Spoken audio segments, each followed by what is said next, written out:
Alright my friends, let me show you how this character does gigantic AoE stuns every single round of combat. I've just gone ahead and started a combat with the Steel Watchers and the Fists here. And notice that we've done no pre-buffing at all. You don't need to do anything before you enter combat with this character. We're going to go ahead and enter Elk Heart Rage, and then we're going to activate Primal Stampede. We want to do this in the way that uses the least amount of movement speed possible, because the number of times and the distance we can cover is limited by our movement speed. But notice the gigantic AoE. We hit everything beside us, in front of us, behind us as we move. The Steel Watcher's immune to this combo, but everything else here should be able to be affected very easily. Looks like the enemies made some of their saving throws, which does happen sometimes, so we're just going to go ahead and activate Primal Stampede again. We don't have to move as far, so we can just go back to here, making sure we hit every enemy. And this enemy is bleeding, prone, and maimed. This one managed to escape, as did this one, so let's just go ahead and Action Surge here. And then we will activate this again. This is pretty good rolling by the Flaming Fists, I have to say. But with this enemy now bleeding and this enemy now bleeding, every enemy in the encounter who is not completely immune to this effect is now fully stunned. The reason for this is they have the maimed condition and the proned condition. And the proned is lasting for multiple turns. Normally prone ends by an enemy spending half of their movement speed, but maimed reduces their movement speed to 0. So when we pass our turn, we'll have to wait for the Steel Watcher to take its turn. It's just going to come up here and attack. We'll go ahead and use Illusory Self to make it miss. Then you will see that these enemies will be completely unable to act. Rather than standing up, they just stayed prone, unable to do anything, which we can apply over and over and over again, forcing them to just stay on the ground. Alright, let's get to the build. Hello my friends, and welcome back to another Baldur's Gate 3 character building guide. Hope you're all doing well. Today, I'm really excited about this character because this character is honestly kind of nuts. This character will trample your enemies into the dirt and stomp on them so hard that they cannot get back up again. We will be doing multiple AoE stuns every round of combat, up to 8 in the first round of combat in a gigantic area of effect, and multiple AoE stuns every round after that for free, as long as we continue to have rage charges. This obviously is plenty to win just about every encounter in the game. So any enemies who are vulnerable to this character's combo are going to be just free wins, which as it turns out is most of the enemies in the game. So you're going to be able to breeze through a lot of encounters as long as you can land this character's combo. We also get to use a pretty unusual subclass, one that doesn't see a lot of use in Baldur's Gate 3 optimization builds. So if you like the idea of unusual characters, this one is for you. If you like free wins in encounters, then this one is for you. And if you like the idea of just stomping your enemies flat and walking all over them, then this build is definitely for you. Before I begin, I do want to take a quick moment to say thank you so much to Faithful for the $5 donation, Katrina Ryan for the $10, and Josh Hobbs for the $2, as well as Faithful again, Daniel Johns, and Hudson Miles for becoming channel members. Thank you so much, my friends. I really do appreciate the support, and it really does mean a lot. Alright, let's get to the build. I'm using Karlach as the example character here, both because this is primarily a barbarian build, and also because I expect I would be murdered by Tumblr users if I used a different character for the stepping on people build, so Karlach it is. She also happens to be by far the best character mechanically for this build, because of the way her unique soul coin mechanic interacts with what we're doing here, powering up the build considerably in terms of dealing additional damage. So it's great to use Karlach. If you're building this as a custom character though, you can still definitely do that, and all of the usual suspects apply. The ability to move faster with Wood Elf is of course extremely valuable, and Dwergar's Enlarge and Invisibility, so that you can start off combat on your terms, are always excellent, so those would be the two that I'd recommend if you're building this as a custom character. For our ability scores, we are going to be taking 17 in Strength, and Then we're going to drop our charisma and our wisdom, and we can either take 16 dexterity or 16 constitution. I'm actually going to recommend taking 16 dexterity for this build, because we have all of these AoE stuns. After we get to act, enemies will rarely actually take a turn, so we don't need the hit points as much, and increased initiative can be extremely valuable to make sure that we're landing our stuns before enemies actually get to act.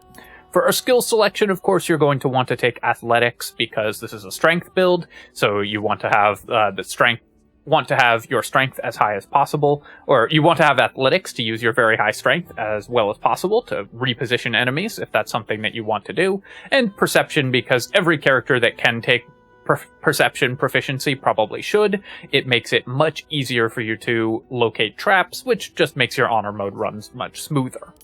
As with all strength-based builds, you can build this character using elixirs, in which case you would drop your strength to 8, and put your constitution to 15, your dexterity to 17, and your wisdom to 16.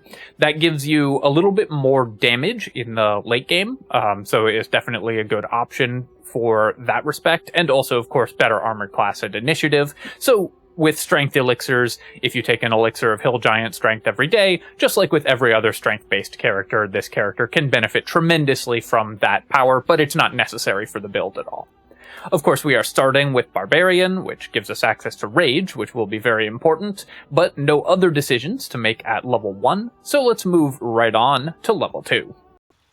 At character level 2, we're taking our second level of Barbarian, which gets us access to Reckless Attack. Now, Reckless Attack can't be used on our core combo, so it's not going to be a major part of our strategy, but it's still a very useful ability to have access to.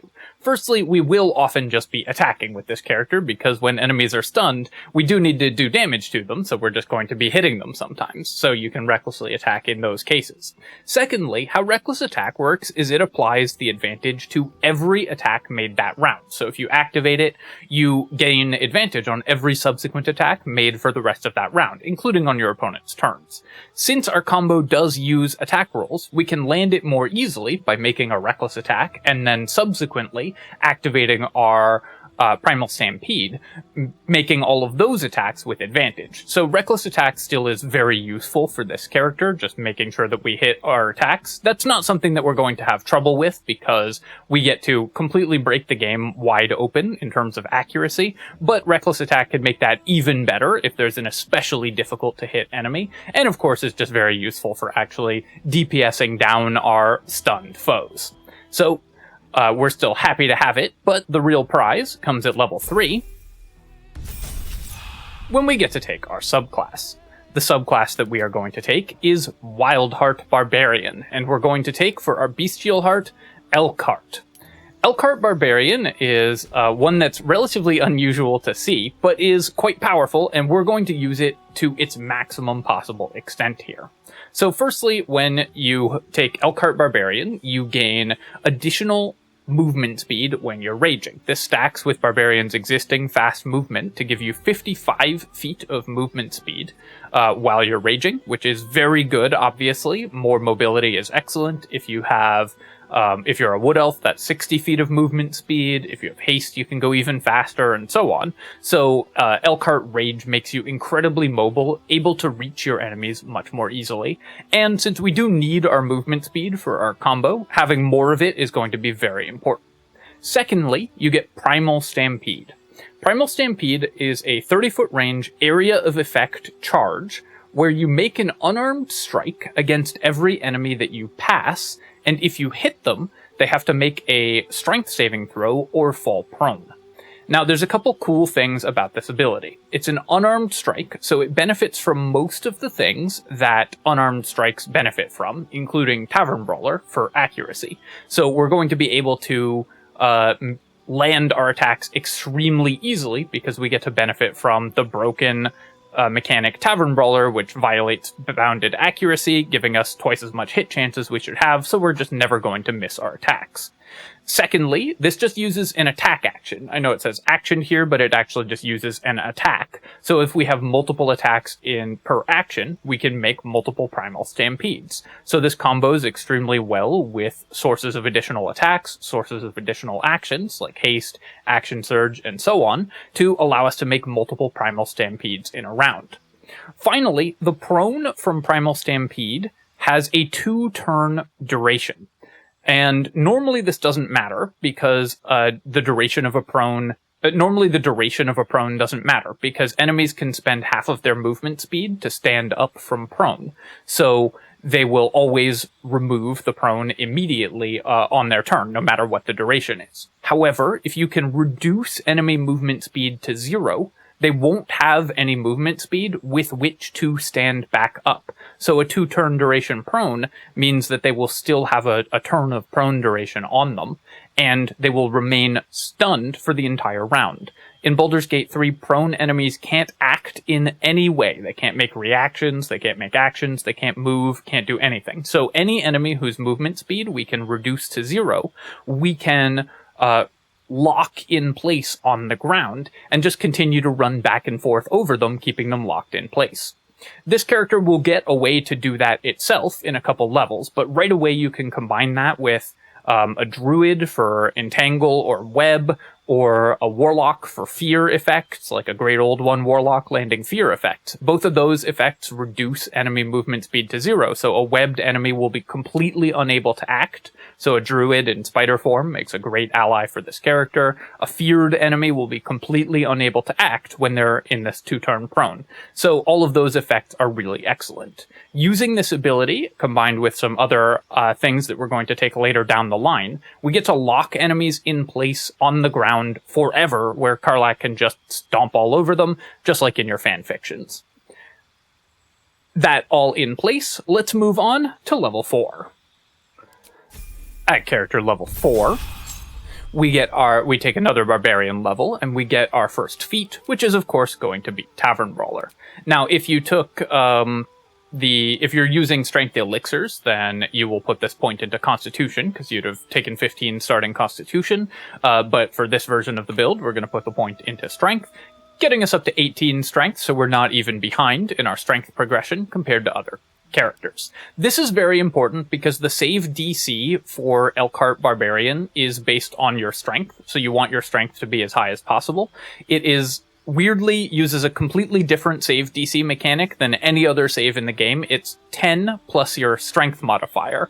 Most saves in the game are 8 plus your proficiency modifier plus the relevant stat, but the Elk Heart Barbarian is for some reason just a flat 10 plus your strength modifier. So it's going to be a slightly lower DC saving throw than other save DCs, but we can apply it so many times per turn that doesn't matter. I'll talk about that a little more when I do a demonstration.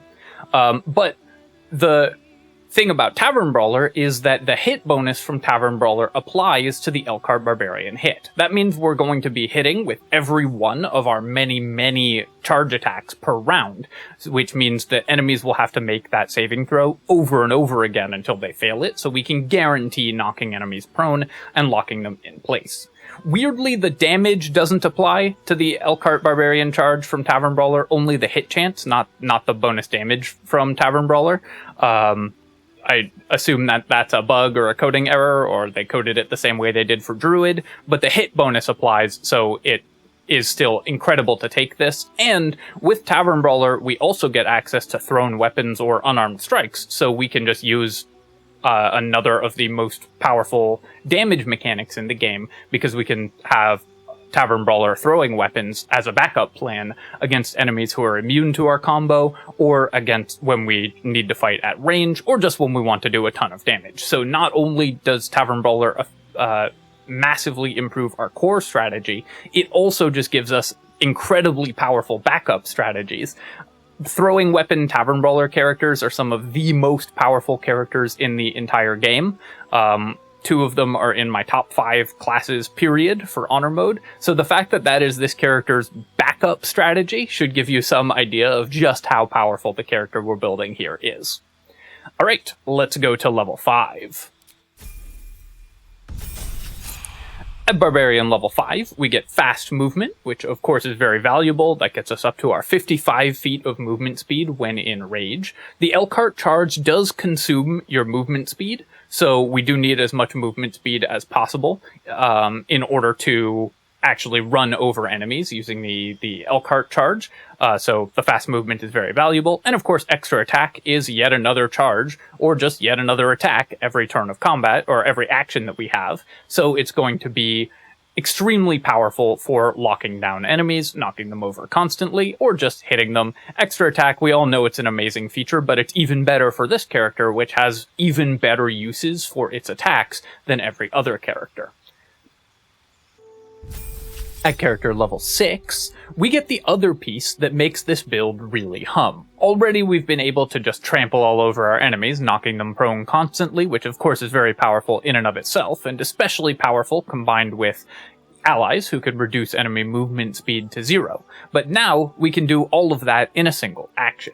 We get to take our animal aspect, and that animal aspect gives us Aspect of the Beast, Wolverine. Wolverine aspect gives us, whenever we attack a bleeding or poisoned target, we also maim it for 1 turn.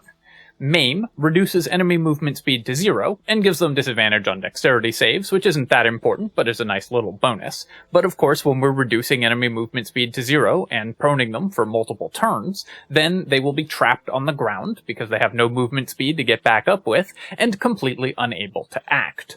All we need is a source of bleed. If we apply the bleed at the same time as when we attack an enemy, we also do get the maim. We don't have to have them bleeding before we attack them in order to get the maim effect. You can apply those on the same attack. So all we need is a way to apply bleed whenever we attack.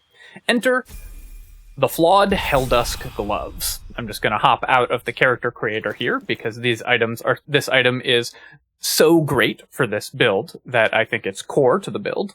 The Flawed Helldusk Gloves give us an additional 1d4 necrotic damage on all of our unarmed strikes, and they can possibly inflict bleeding. This possibly is obviously not explained in the tooltip, because this is Baldur's Gate 3, but what that means is that enemies roll a hidden DC 13 con save, or they suffer from bleeding. That save goes up to DC 15 with the actual Helldusk Gloves, not just the flawed version. Obviously, that's a relatively low save that enemies can pass relatively frequently, but remember we can do this every attack that we have, so you can force enemies to roll this check over and over and over again until they fail. They also don't need to fail like both the prone and the bleeding check in the same turn. Other sources of bleeding, of course, still work very well for this character, so weapons that can apply bleeding, like the lacerate effect of your sword and so on, can apply the bleed as well, but this is a way to do it for free. And all of these effects have multiple turns of duration, so once you've applied it, enemies will be locked down for several turns, and you only need them to fail 1 or 2 saves to continue to apply this lockdown. This gives us an unbeatable combo against enemies who are vulnerable to these effects. We can have a gigantic AoE stun with every single attack that we make, every round of combat, as long as we have rage charges. Even, although some enemies are immune to prone and bleeding, and those obviously it won't work against, it's fewer than you might think, and we actually make up for that because this effect that locks enemies down on the ground, because they have 0 movement speed from maimed, and are prone for multiple turns, unable to act, doesn't count as an incapacitation effect, according to the game. So bosses that are immune to incapacitation will not be immune to this. So even though some enemies are immune to bleed, some enemies are immune to prone, some enemies that you would think are immune to this effect and are immune to stuns or hold person or whatever are not immune to this combination, and so you can actually apply it to some enemies that you think you might not be able to. It's an extremely powerful combination that lets you just shut down entire encounters. At level 7,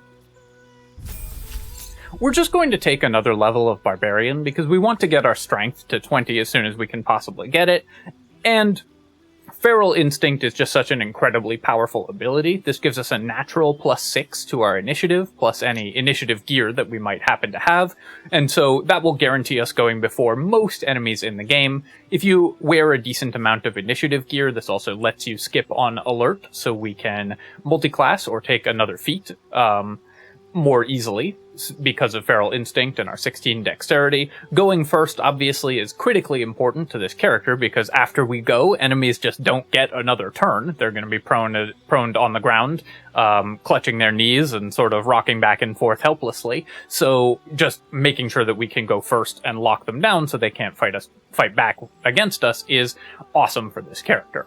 So we grab Feral Instinct, and then we go immediately to Barbarian level 8, where we get Landstride Difficult Terrain. Difficult Terrain no longer slows us down. Now, the Elk Heart Charge isn't affected by Difficult Terrain, but this is still quite useful because it means that we can much more easily move to where we need to be. And because we do need our movement speed to move between enemies to use the charge as much as possible, the ability to move unimpeded through difficult terrain is very valuable. This is especially helpful if we are combining this with a druid, which is something that I do suggest for this character. It lets you lock down enemies more easily, including enemies who are immune to bleed. You can web or entangle them with your druid spells to remove their ability to move at all. So this works very well alongside Spike Growth or Plant Growth to give you a lot more mobility options. Then, of course, for our feat, we're going to take an ability improvement to boost our strength up to 20. And like I said, the save DC on Elk Heart Charge is 10 plus your strength modifier, so it's going to be DC 15 at this point, which is, again, relatively low, but a lot of enemies... some enemies have low strength saves, so you can target those preferentially. And also, remember, we can make enemies roll it over and over again until they fail it. So, because we can apply it so many times in a round, so the relatively low DC isn't actually that much of a problem in actual play, and of course we can boost it by increasing our strength even further through story events or through an Elixir of Cloud Giant strength to make our strength even higher. At this point, we have a lot of different directions that we could take the character. Because we already have all of the feats that we need, our strength is maxed out, we've got Tavern Brawler, and that's all this character really needs. We can multi-class pretty aggressively from this point on. There are other feats we could benefit from, of course. Things like Mobile could be very good. Lucky is always good to have, just never a bad choice to have Lucky. You could take Martial Adept to give yourself a Menacing Strike for the ability to apply Fear, anything along those lines. So if we took 4 more levels of a class, there are some feats that we could get, but I'm going to recommend a multi-class because I think that you can benefit more from class abilities from this point forwards than from multi-classing, or than from taking a feat. The next level that we're going to take, basically no matter what we do though, is going to be a level of Fighter. Fighter at first level just gives us Second Wind, which obviously we don't intend to be taking that much damage, so Second Wind is only marginally useful, and a fighting style, which we're just going to take defense. Obviously that's nice to have. Increasing our armor class is certainly not something that we will be sad about, but not super core to this character's concept. But of course at Fighter level 2, we get Action Surge, one of the best class features in the entire game, and especially great for this character. Action Surge allows you to use both of your attacks on Honor mode, obviously on Tactician mode, so do other sources of extra actions like Haste or Bloodlust, but on Honor mode, Action Surge is the only way to make multiple attacks with a second action in a turn, so you can now make 4 stuns in a turn with Action Surge. 4 stuns means that enemies are going to have to roll a lot of dice to avoid being knocked prone and bled and stunned. So Action Surge is incredibly valuable for this build, letting you AoE stun huge groups of enemies or guarantee that you knock out a particularly tricky foe with your Action Surge actions. So obviously that's something that we very much want. You could then take 2 more levels of Fighter. Battlemaster Fighter could give you Menacing Strike, allowing you to apply Fear. I don't actually know off the top of my head if there are any enemies who are immune to bleed but not immune to Fear, but if there are, then you could lock those enemies down by applying fear with Menacing Strike, or Eldritch Knight Fighter could allow you to bond a weapon, and we're a Tavern Brawler build, so we can still throw a weapon with the best of them.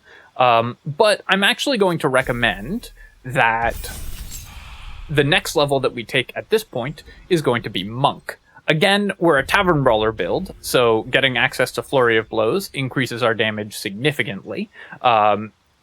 And the fact that we can then make bonus action attacks with martial arts after we attack an enemy, so even though we won't have a lot of ki to use Flurry of Blows, this is still going to increase our burst damage against certain groups of enemies massively, and increase our sustained damage when we're actually making attacks because of the bonus unarmed strike.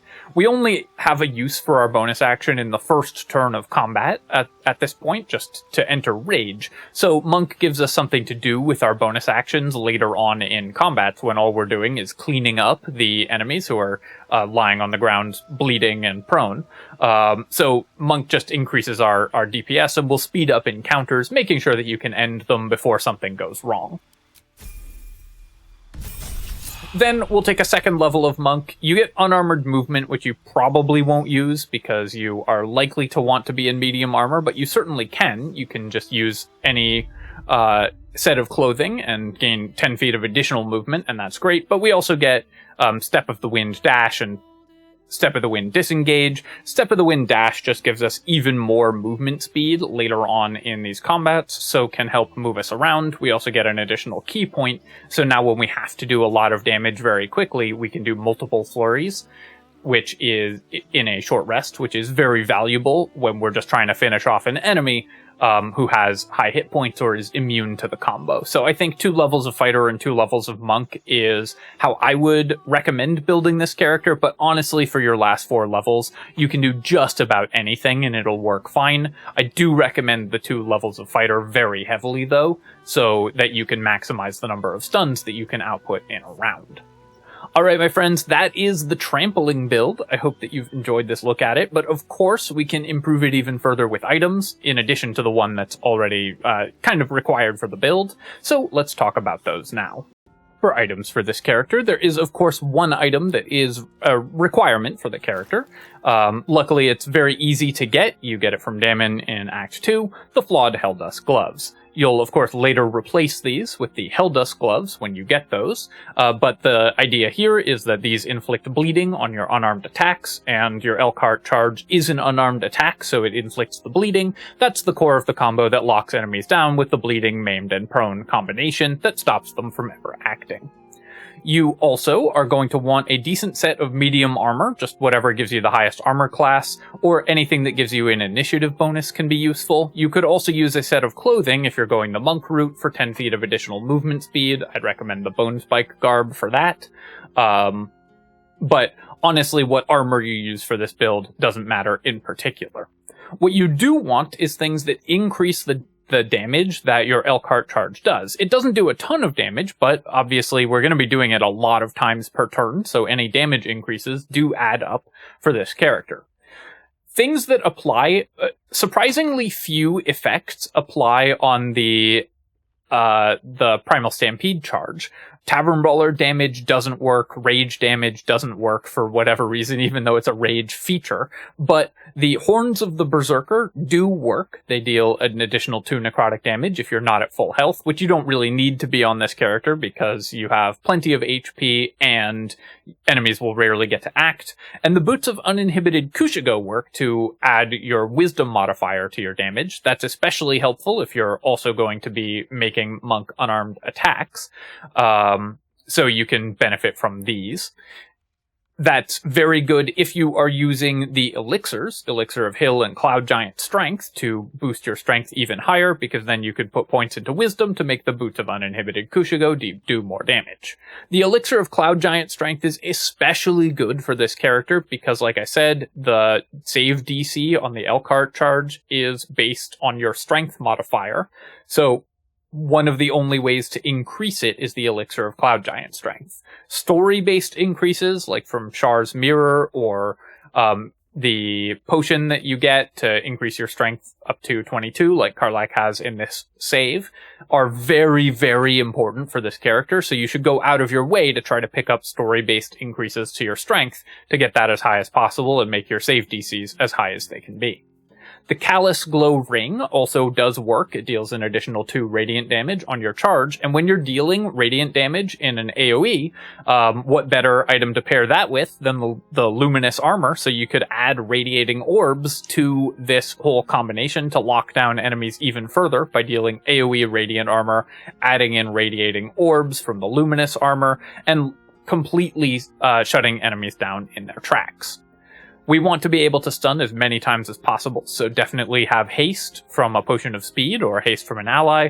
Bloodlust elixirs are pretty good as well if you aren't using strength elixirs. This character will get some kills because our damage is pretty reasonable, so we can benefit from that.